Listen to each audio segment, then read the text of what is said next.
Welcome to my channel Jatin Pujitha food court. ఈరోజు నేను చేయబోయే రెసిపీ సంక్రాంతి స్పెషల్స్ బియ్యం పిండి చక్రాలు. ముందుగా వెడల్పాటి గిన్నెలో బియ్యం పిండిని తీసుకొని దానిలో 2 టేబుల్ స్పూన్స్ కారం, 1 టేబుల్ స్పూన్ పసుపు, రుచికి సరిపడినంత ఉప్పు, 2 టేబుల్ స్పూన్స్ వెన్న.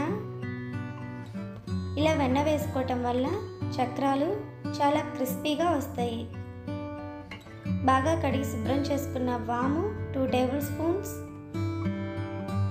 బాగా కాగిన నూనె వేసుకొని ఒకసారి మొత్తం కలుపుకోవాలి.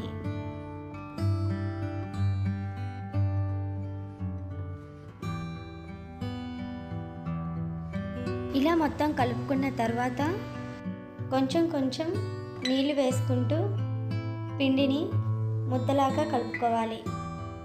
మరీ ఎక్కువ వేసుకోకుండా చూసుకొని కలుపుకోవాలి. నీళ్ళు ఎక్కువైతే పిండి లూజ్ అయిపోతుంది. ఇలా చూపించిన విధంగా కలిపి పక్కన పెట్టుకోవాలి. ఇప్పుడు డీప్ ఫ్రైకి సరిపోను ఆయిల్ వేసుకోవాలి. ఆయిల్ వేడైన తర్వాత చక్రాల గిద్దలో పిండిని పెట్టుకొని ఇలా చూపించిన విధంగా చక్రాలను ఒత్తుకోవాలి. మొత్తం పిండిని ఒకేసారి నొక్కకుండా కొంచెం కొంచెం గ్యాప్ ఇస్తూ నొక్కోవాలి.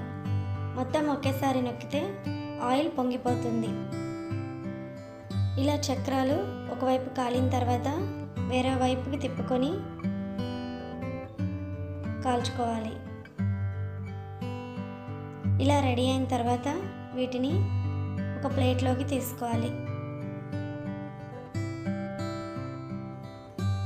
ఇలా మొత్తం అన్నీ రెడీ అయిన తర్వాత ఒక పేపర్లో వేసుకొని చల్లార్చిన తర్వాత డబ్బాలో వేసుకోవాలి. అంతే ఫ్రెండ్స్, ఎంతో క్రిస్పీ అండ్ టేస్టీ అయిన సంక్రాంతి స్పెషల్ బియ్యం పిండి చక్రాలు రెడీ. మా ఈ రెసిపీ మీకు నచ్చినట్లయితే లైక్ చేయండి, షేర్ చేయండి. మా ఛానల్ కొత్తగా చూస్తున్నట్లయితే సబ్స్క్రైబ్ చేసుకోండి. Thank you for watching friends.